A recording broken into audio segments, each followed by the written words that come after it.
नमस्कार मित्रांनो 2026 म्हणजेच यंदा गुढीपाडवा गुरुवारी 19 मार्च रोजी साजरा केला जाईल। पंचांगानुसार चैत्र शुक्ल प्रतिपदा तिथीचा प्रारंभ 19 मार्च 2026 रोजी सकाळी 6:52 होईल आणि 20 मार्च रोजी पहाटे 4:52 समाप्त होईल। उदयतिथीनुसार 19 मार्च रोजी सूर्योदयाच्या वेळी ही तिथी असल्याने हाच दिवस गुढीपाडवा म्हणून साजरा केला जाईल। या दिवशी सूर्योदय सकाळी 6:26 होईल। गुढी उभारण्यासाठी सूर्योदयानंतरचा कालावधी म्हणजे सकाळी 7 ते 10:30 या वेळेत उभारणे अत्यंत शुभ मानले जाते। याशिवाय दुपारी 12:04 ते 12:53 या अभिजित मुहूर्ताचा कालावधी पूजेसाठी फार शुभ आहे। ज्योतिषीय दृष्ट्या या दिवशी शुक्ल योग आणि उत्तर भाद्रपद नक्षत्र यांचा दुर्मिळ संयोग होत आहे, ज्यामुळे या दिवशी केलेली पूजा आणि उपासना अधिक फलदायी ठरते असे मानले जाते। या वर्षीपासून पराभव नाम संवत्सर नावाचे हिंदू नववर्ष सुरू होत आहे। गुढीपाडव्याचे महत्त्व अनेक पौराणिक कथा, ऐतिहासिक घटना आणि सांस्कृतिक परंपरांशी जोडलेले आहे।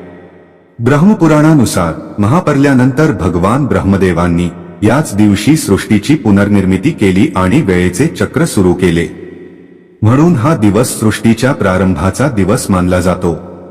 याशिवाय भगवान श्रीरामांनी 14 वर्षांचा वनवास संपवून रावणाचा वध केल्यानंतर अयोध्येत परतले तो हाच दिवस होता। त्यांच्या स्वागतासाठी उभारलेला विजयध्वज म्हणजेच गुढी अशी आख्यायिका आहे। ऐतिहासिक दृष्ट्या हा दिवस शालिवाहन शकाची सुरुवात दर्शवतो।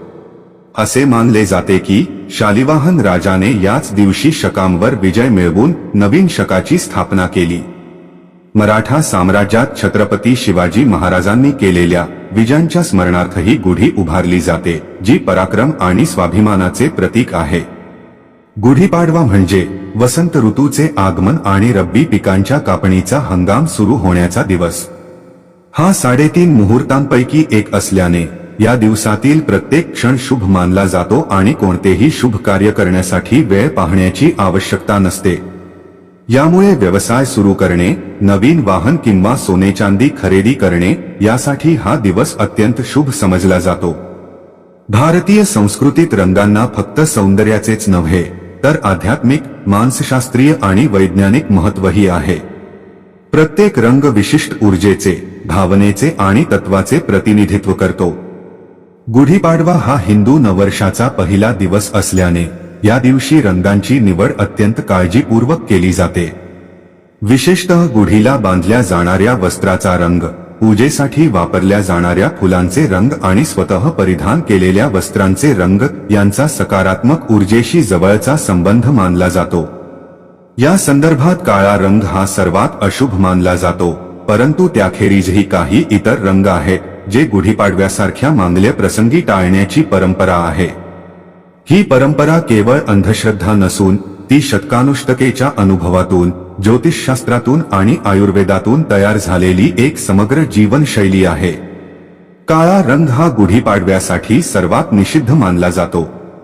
गुढीला काळे वस्त्र बांधणे, स्वतः काळे कपडे घालणे किंवा पूजेत काळ्या रंगाचा वापर करणे टाळले जाते।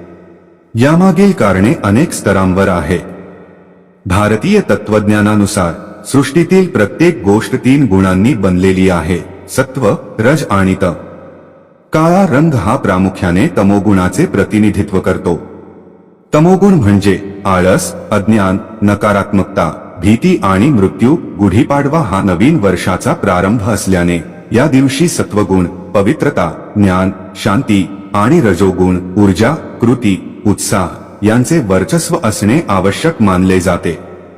त्यामुळे तामसिक गुणांचा प्रतिनिधी असलेला काळा रंग या प्रसंगी अनुचित ठरतो। वास्तुशास्त्र आणि तंत्रशास्त्रानुसार काळा रंग नकारात्मक ऊर्जा आकर्षित करतो। गुढीपाडव्याच्या दिवशी घरात सकारात्मक ऊर्जेचे आगमन व्हावे अशी आपली इच्छा असते। काळा रंग वापरल्यास नकारात्मक ऊर्जा घरात प्रवेश करू शकते आणि नवीन वर्षाची सुरुवात नकारात्मकतेने होऊ शकते अशी धार्मिक श्रद्धा आहे। गुढी ही ब्रह्मध्वज असून ती सकारात्मकतेचे, विजयाचे प्रतीक आहे। त्यामुळे तिला नकारात्मकतेचे प्रतीक असलेले वस्त्र बांधणे योग्य ठरत नाही. काळा रंग हा शोक, दुःख आणि मृत्यूशी जोडला जातो. बहुतांश भारतीय समाजांमध्ये मृत्यूनंतरच्या शोककाळात काळे कपडे परिधान केले जातात. गुढीपाडवा हा उत्सवाचा, आनंदाचा आणि नवजीवनाचा दिवस असल्याने या दिवशी शोकाशी संबंधित रंग वापरणे अयोग्य मानले जाते. ज्योतिषशास्त्रानुसार काळा रंग हा शनी ग्रहाचा प्रतिनिधी मानला जातो. शनी हा कर्मफलदाता आहे, पण त्याचा प्रभाव अनेकदा कठीण परीक्षा देणारा असतो. नवीन वर्षाच्या प्रारंभी शनीच्या रंगाचा वापर केल्यास जीवनात अडचणी व कष्ट वाढू शकतात, अशी समजूत आहे. त्याउलट केशरी, अग्नी व सूर्य, पिवळा, बृहस्पती आणि लाल, मंगळ हे रंग शुभ ग्रहांचे प्रतिनिधित्व करतात आणि सकारात्मक ऊर्जा देतात. गुढीपाडव्याला गर्द निळा रंगही वापरणे टाळले जाते, जरी त्याबद्दल काळ्याएवढी कटाक्ष नसला तरी. गर्द निळा रंग काळ्या रंगाच्या जवळचा असल्याने त्यातही काही प्रमाणात तामसिक गुणांचा समावेश मानला जातो. अत्यंत गर्द निळा रंग नकारात्मक ऊर्जेशी जोडला जातो. रंगमानसशास्त्रानुसार गर्द निळा रंग गंभीरता, अंतर्मुखता आणि कधीकधी उदासीनता निर्माण करू शकतो. उत्सवाच्या दिवशी उल्हास आणि चैतन्य निर्माण करणारे रंग वापरणे अधिक योग्य ठरते. गर्द निळ्याऐवजी आकाशी निळा किंवा फिका निळा रंग वापरला जाऊ शकतो, परंतु गुढीसाठी मात्र तोही फारसा पारंपरिक मानला जात नाही. पारंपरिक गुढीपाडव्याच्या संदर्भात गर्द निळा रंग कधीच शुभ रंग म्हणून सूचित केलेला नाही. महाराष्ट्रातील पारंपरिक गुढीचे रंग हे सहसा केशरी, लाल, पिवळे किंवा हिरवेच असतात. तसेच पुढचा रंग आहे पांढरा. पांढरा रंग हा शांती आणि पवित्रतेचे प्रतीक असला तरी गुढीपाडव्यासारख्या मांगल्य प्रसंगी तो टाळला जातो, विशेषतः महिलांसाठी. भारतीय समाजात पांढरा रंग हा पारंपरिकपणे विधवा स्त्रियांशी जोडला गेला आहे. सध्या हा बदलत असला तरी सणासुदीच्या दिवशी पांढरा रंग वापरणे टाळले जाते. गुढीपाडवा हा सौभाग्य आणि सुहासिनी स्त्रियांच्या पूजेचा दिवस असल्याने रंगीत, चटकदार रंगांना प्राधान्य दिले जाते. पांढरा रंग शांतता आणि साधेपणाचे प्रतिनिधित्व करतो, तर गुढीपाडवा हा उत्साह, आनंद आणि चैतन्याचा दिवस आहे. या दिवशी केशरी, लाल, पिवळे यांसारखे चैतन्यदायी रंग अधिक योग्य ठरतात. गुढीला पांढरे वस्त्र बांधणे तर अजिबात केले जात नाही. गुढी ही विजाचे प्रतीक आहे आणि विजासाठी रक्तलाल किंवा अग्निकेशरी रंग अधिक समर्पक मानले जातात. पांढरा रंग शांततेचा आहे, विजाचा नव्हे. करडा रंग हा काळा आणि पांढऱ्याच्या मिश्रणातून तयार होतो. यात काळ्याचे काही गुणधर्म असल्याने तो गुढीपाडव्यासाठी फारसा योग्य मानला जात नाही. करडा रंग हा अनिश्चितता, संभ्रम आणि अस्पष्टतेचे प्रतीक मानला जातो. नवीन वर्षाच्या सुरुवातीला स्पष्टता, दिशा आणि निश्चितता अपेक्षित असते, त्यामुळे करडा रंग टाळणे योग्य ठरते. रंगमानसशास्त्रानुसार करडा रंग उत्साह कमी करतो आणि मनाला जड करतो. उत्सवात सहभागी होण्यासाठी हा योग्य रंग नाही. धार्मिक आणि सांस्कृतिक कारणांखेरीज रंग टाळण्यामागील वैज्ञानिक आणि मानसशास्त्रीय कारणेही तितकीच महत्वाची आहेत. रंगांचा आपल्या मानसिकतेवर खोल परिणाम होतो. केशरी रंग उत्साह आणि स्फूर्ती देतो, लाल रंग आत्मविश्वास वाढवतो, पिवळा रंग आनंद देतो, तर काळा रंग मन उदास करतो. गुढीपाडव्याच्या दिवशी सकारात्मक मानसिकतेची आवश्यकता असते, म्हणून सकारात्मक रंग वापरले जातात. काळा रंग प्रकाश शोषून घेतो, तर पांढरा रंग परावर्तित करतो. केशरी, पिवळे रंग सकारात्मक ऊर्जेचे प्रतिनिधित्व करतात आणि आपल्या सभोवतालचे वातावरण प्रसन्न ठेवतात. आयुर्वेदात रंगांचा उपचार पद्धतीशी संबंध जोडला गेला आहे.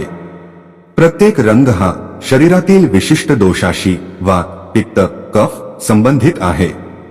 केशरी आणि लाल रंग अग्नी तत्वाचे प्रतिनिधित्व करतात, जे पचनशक्ती आणि चयापचय सुधारतात, तर काळा रंग वातदोष वाढवतो, ज्यामुळे अस्वस्थता निर्माण होऊ शकते. गुढीसाठी कोणते रंग टाळावेत हे समजून घेतल्यानंतर शुभ रंग कोणते आणि का हे समजून घेणे आवश्यक आहे.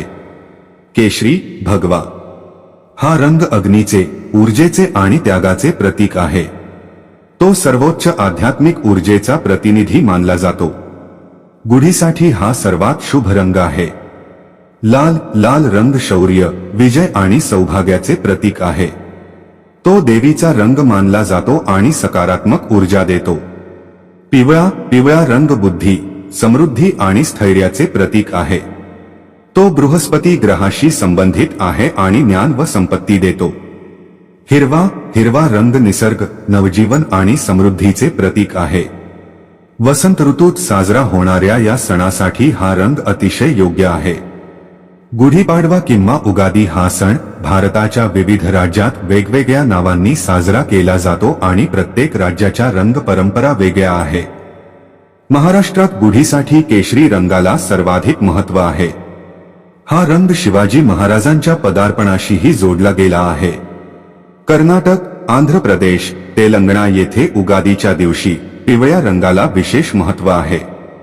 येथे दारात पिवळ्या रंगाचा रांगोळी काढली जाते, पिवळी फुले वापरली जातात.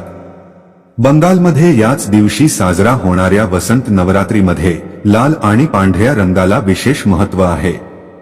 गुढीला कोणते रंग द्यावेत याबरोबरच स्वतः कोणते रंग परिधान करावेत याविषयीही मार्गदर्शन महत्त्वाचे आहे. महिलांनी गुढीपाडव्याला केशरी, लाल, पिवळा, हिरवा किंवा गुलाबी यांसारखे चटकदार रंग परिधान करावे. नऊवारी साडी या दिवसाचा विशेष पेहराव आहे. पारंपरिक दागिने घालून कुंकू लावावे. पुरुषांनी केशरी, लाल किंवा पिवळ्या रंगाची पगडी बांधावी. कुर्ता पायजमा या रंगात निवडावा. वरील सर्व कारणांमुळे काळा, गडद निळा, करडा आणि पांढरा रंग या दिवशी टाळावे. गुढीपाडव्याच्या दिवशी रंगांची निवड ही केवळ फॅशनची बाब नसून ती एक आध्यात्मिक, सांस्कृतिक आणि मानसशास्त्रीय बाब आहे. काळा रंग हा तमोगुणाचा, नकारात्मक ऊर्जेचा आणि शोकाचा प्रतिनिधी असल्याने तो या उत्सवाच्या दिवशी टाळण्यात येतो. गडद निळा, करडा आणि पांढरा हे रंगही त्यांच्या विशिष्ट अर्थांमुळे टाळले जातात. याउलट केशरी, लाल, पिवळा आणि हिरवा हे रंग उत्साह, समृद्धी, विजय आणि नवजीवनाचे प्रतीक असल्याने त्यांना प्राधान्य दिले जाते.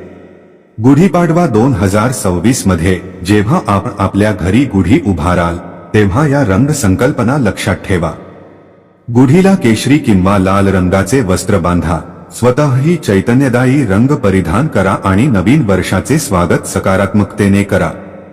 ही रंग परंपरा फक्त बाह्य आचरण नसून ती आपल्या आंतरिक विचारांवरही परिणाम करते, आपल्याला सकारात्मकता, उत्साह आणि नवीन सुरुवातीची प्रेरणा देते.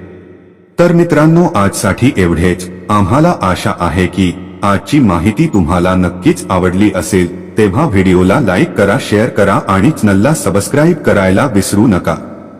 धन्यवाद. हर हर महादेव.